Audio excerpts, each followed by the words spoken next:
Dari yang panjang, yang pendek. Tidak berbeda dengan penerimaan peserta didik baru atau PPDB tingkat SMP. PPDB tingkat SMA di Kota Palembang juga dilakukan melalui 5 jalur, yakni jalur prestasi, jalur afirmasi, jalur mutasi orang tua, jalur zonasi, dan jalur tes mandiri. Dijelaskan Kepala Sekolah SMA Negeri 3 Palembang, Sugiono, kelima jalur PPDB tersebut dibagi dalam 3 tahap, yakni tahap pertama jalur prestasi, afirmasi dan mutasi orang tua dimulai 24 Mei hingga 5 Juni.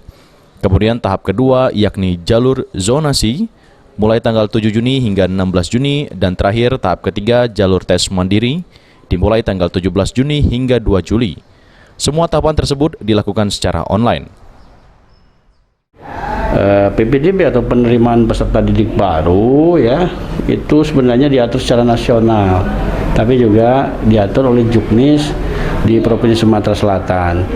Pada prinsipnya ada 5 jalur ya, jalur PPDB itu satu jalur zonasi, 2 mutasi, 3 afirmasi, 4 prestasi atau PMPA, dan 5 tes mandiri.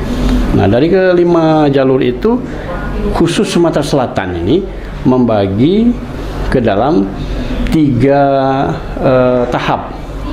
Karena ini diatur oleh kerjasama dengan vendor ya, vendor penyedia aplikasi dari.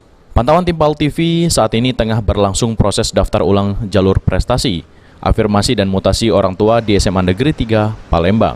Irawan, PAL TV.